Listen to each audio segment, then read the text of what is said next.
Ya, ini yang kita saksikan baru saja, ini pernyataannya Pak Presiden. Sampai Presiden itu menyebutkan ini ngerampok triliunan tapi hukumannya ini disorotin juga oleh Presiden, Pak Menteri.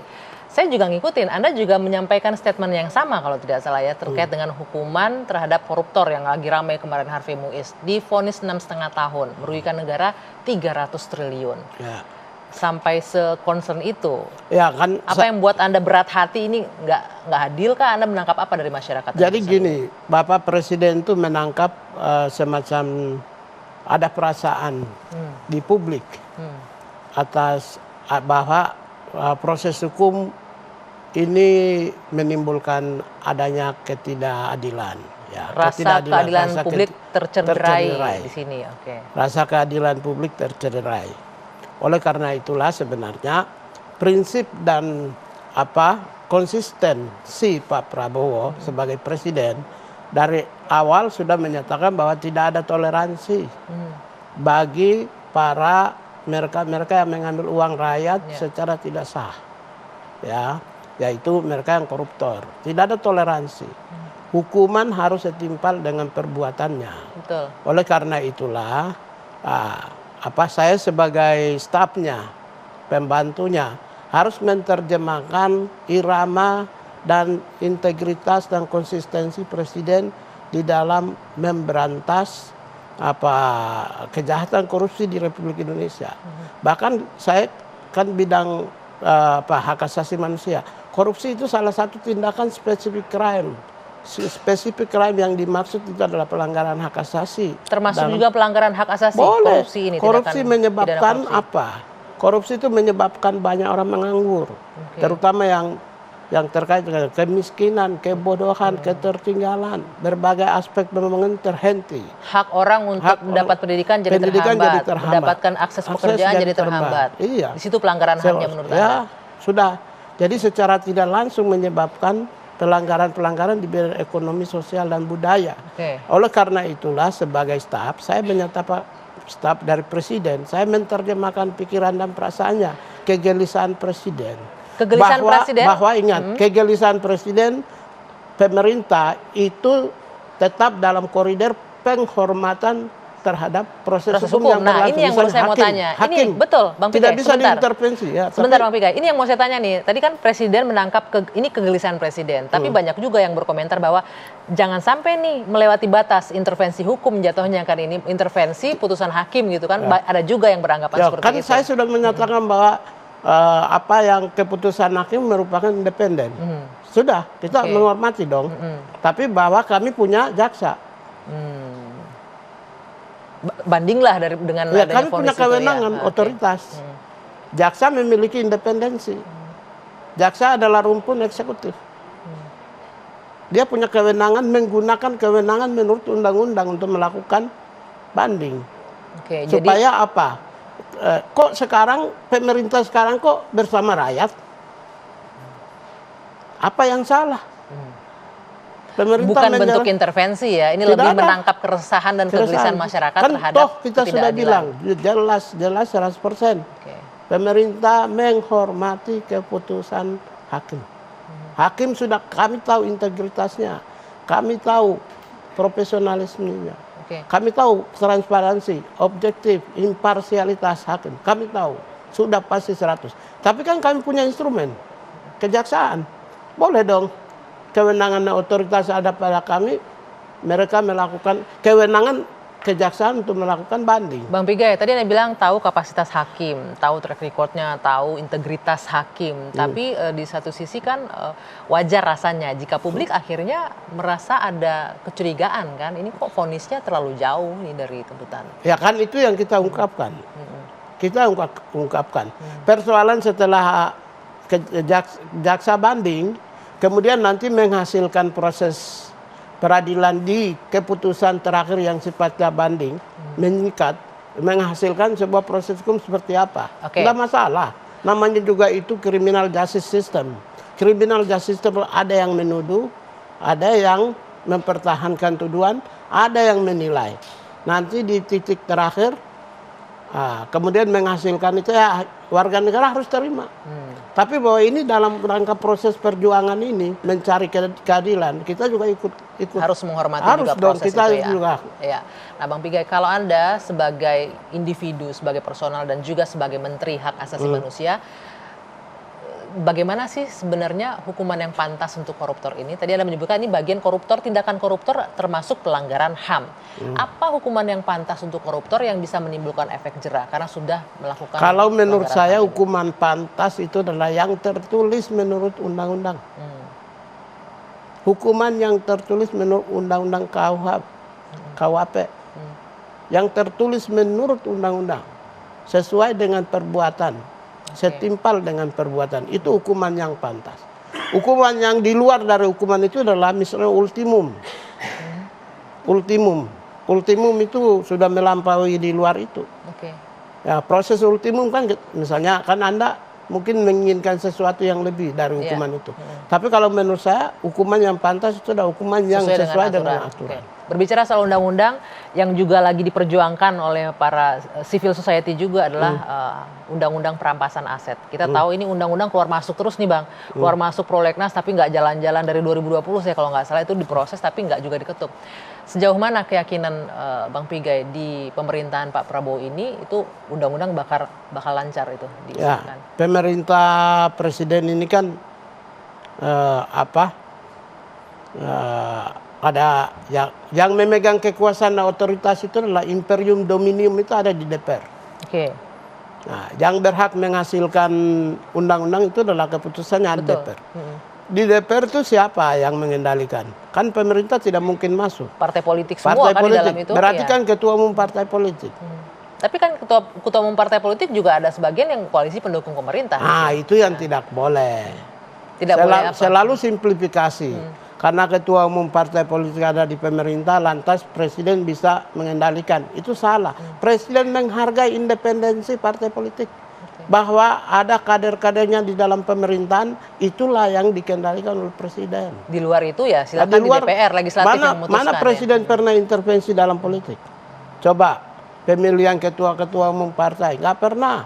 Karena itu keputusan ketua umum partai politik adalah independen, yang tidak mungkin dimasuki intervensi oleh presiden, sekalipun anggota partai politiknya masuk kabinet. Nah, ketika masuk kabinet dalam pengelolaan pemerintahannya, presiden sebagai pimpinan dan kepala pemerintahan. Kalau gitu pertanyaan diganti, bagaimana? Kenapa ganti pertanyaan? Enggak, saya masih penasaran. Menurut Anda, apakah dengan undang-undang perampasan aset ini bisa memberikan efek jera? Memang ada undang-undang di Republik ini yang bisa memberikan efek jera? Enggak ada menurut Anda undang-undang dan hukuman di negeri ini yang bisa memberikan efek jera. Kita bicara untuk kasus korupsi ya. Tidak ada menurut Anda. Kalau menurut saya sepanjang manusianya tidak berubah mindset. Jadi otak kriminal, otak perampok tidak berubah. Karakter moral dan mental. Dirinya, individunya. Jadi PR-nya sekarang di manusianya dong. Mindset. Makanya kami Kementerian HAM melakukan mainstreaming, transformasi HAM, transformasi pikiran dari masa lalu yang agak sedikit berbeda, tidak mampu menghormati orang, merampok dan merampas hak orang, merampok dan merampas properti orang. Bagaimana berubah, menghargai bahwa itu hak kamu, itu milik orang lain dan milik pribadi.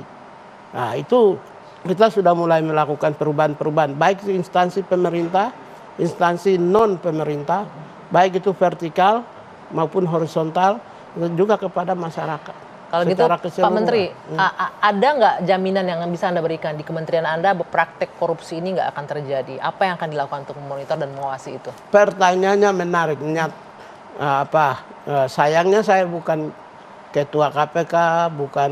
Enggak, kita nggak bicara dari luar, dari internal Kementerian Hak Asasi Manusia. Apa yang akan dilakukan untuk menjamin bahwa ini anak buah saya, tim saya nggak boleh nih ada yang terlibat kasus korupsi gitu. Saya sudah lakukan pertama ketika saya masuk. Saya sudah instruksikan, tertulis ya, instruksinya ada, boleh saya kasih. Menginstruksikan seluruh jajaran saya untuk tidak boleh judi online. Yang kedua, saya bikin pelantikan pejabat di kantor saya. Ada 2 fakta integritas. Apa saja? 1 fakta integritas dengan saya pribadi. Secara personal, dengan Pak Personal, Menterinya ya. personal, oke? Agar tidak boleh kasih saya uang. Oke. Niat aja nggak usah. Sampai harus dibikin fakta, artinya ada Dengan juga pribadi fakta. saya. Iya, sampai Tunggu, sampai harus dengar dibikin dulu. fakta. Itu yang kedua. Artinya ada fakta yang selama ini bahwa ada yang ngasih menteri dong. Nggak ada fakta menggosip di Republik, masa kamu nggak tahu. Gosip-gosip aja itu berarti. Bukan di YouTube, di video-video YouTube coba Ada lihat. ya. Ada yang jual beli jabatan, ada. Oke. Coba cek aja di Google, bukan Iya. nggak? Ada nggak? Zaman lalu ya, masa Oke. lalu ya. Dan Ada. sekarang ada jamin di kementerian Anda nggak akan Kalau ada yang saya kayak gitu. dengan pribadi saya fakta integritas sudah tanda tangan. Paling tidak eselon 1. Oke, yang kedua? Yang kedua, semua pejabat saya kan sudah lantik semua, eselon 1, 2, Eselon 2, 3, ya. 4 semua selesai. Ya. Yang kedua, fakta integritas tadi saya sudah tanda tangan semua, hampir sekitar berapa puluhan. Semua dengan staf, semua pejabat yang saya lantik. Minimal itulah yang bisa saya lakukan. Oke. Tapi kalau lebih dari itu, bagaimana memberantas korupsi? Ya, saya kan bukan Ya itu PR-nya lembaga lain. PR-nya Tapi kita kan lembaga berbicara lain. tadi di internal kementerian. di internal saya sudah Ya. nyatanya udah selesai. Sudah 2 bulan, 1,5 bulan lalu saya sudah instruksi menteri, Oke. menginstruksikan seluruh staf tidak boleh judi online. Kenapa Fakta Anda integritas menginstruksikannya spesifik tidak boleh judi online? Hah? Kenapa Anda spesifik menyebut tidak boleh judi Iya, online? karena Sejauh kalau- mana Anda melihat kalau ini merusak yang- judi online ini? Ya judi online berarti saya kan harus menerjemahkan pikiran presiden minimal di kantor saya. Oke. Yang kedua, kenapa saya judi online fokuskan? Karena kalau di korupsi sudah pasti ada 2 fakta integritas. Satu yang tadi dengan saya, Iya. yang kedua fakta integritas umum yang ditandatangani pada saat pelantikan para pejabat. Kan selesai. Ya, ya. Jadi minimal ya kita lakukan dari diri kita sendiri dulu, memberi contoh dulu. Berarti PR-nya cukup besar ya Pak Menteri ya, untuk Ya. membangun individu-individu yang dari dalamnya bersih gitu ya. Ya. Niatnya running di jabatan ini Pokoknya bersih. kuncinya ada pada diri. Peraturan apapun yang hebat di Republik, Nggak bisa sistem memberikan apa efek yang jerah hebat di juga. Republik, nggak ada jaminan korupsi berhenti kalau diri kita sendiri tidak bersih. Oke. Atau yang paling ekstrim, kita meniru di Cina yang korupsi langsung Oh nggak boleh melanggar HAM. melanggar HAM ya. nggak Melanggar bisa ya. HAM. Tetap harus ada hak Iya. hidup orang, walaupun terpidana sekalipun, Iya. tersangka pelaku kejahatan sekalipun, Iya. tetap harus ada haknya Iya. untuk hidup. Kalau ya. diri kita tidak bersih, Oke. nggak bisa. Oke. Kita tetap begini. Boleh nggak setiap individu itu menyatakan bahwa saya harus menjadi lilin di tengah lorong kegelapan? Wah, quote of the day, menjadi lilin di tengah kegelapan. Di tengah lorong kegelapan. Boleh nggak? Oke. Kita mengucapkan sendiri bahwa saya akan menjadi lilin di tengah lorong kegelapan. Kalau saya di kantor saya sudah, boleh cek sekarang ini kirim anak buah, cek ruangan saya. Datang kosong, pulang kosong. Natalius Pigai 2024. Ada itu di situ. Saya sudah benar saya tempelkan di dinding utama. Datang kosong, Pulang pulang kosong. kosong. Artinya datang nggak boleh Datang nerima dan- apa-apa, Hah? pulang juga nggak Oh, nerima iya. apa-apa gitu ya. Ada itu, boleh cek. Suruh anak buah pergi cek di kantor saya. Oke. Tapi di dalam ruang rapat saya nulis bahwa di sini boleh menyinggung, dilarang tersinggung. Gimana caranya Boleh tuh? berdebat, tapi Nggak tidak boleh baper tersinggung, gitu ya. baper. Boleh berdebat tapi nggak boleh baper. Tapi itu saya tempelkan di ruang rapat. Setiap ruang rapat boleh menyinggung, dilarang tersinggung. Setiap ruang kerja pejabat, terutama di ruang saya, itu datang kosong, pulang kosong. Emangnya ada yang berani mendebat Pak Menteri sekarang di Hah? kantor? Di kantor emang ada yang berani ngedebat Aduh, menterinya? jangankan itu. Ada. Waduh, memang Pigai tidak boleh diperdebatkan. Jadi sangat egaliter ya, Aduh, terbuka untuk diskusi. Masa dia nggak tahu saya. Oke. Kalau tidak berdebat itu kita pusing kita.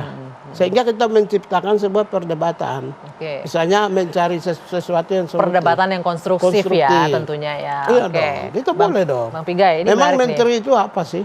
Menteri itu pelayan. Nah, Seorang pelayan harus mencari titik temu untuk menemukan solusi yang tepat. oke. Ya, menteri dengan staf kan berbedanya cuma dua. Satu, ya saya jabatan menteri tanda tangan. Yang kedua gaji saya lebih besar. Lebih dari itu adalah kita Sama semua semua pejabat. ya. Pas sama. Bang Pigai, ini ada beberapa poin yang menarik yang sudah kita bahas tadi soal judi online, hukuman koruptor, kemudian tadi soal senjata api. yang juga menarik pernyataan dari Pak Menteri adalah mengenai napi untuk diberikan pendidikan HAM. Seperti apa itu? Nanti kita akan bahas ya lebih dalam. Usai jeda saat lagi, tetaplah di One on One bersama saya Dwi Anggia.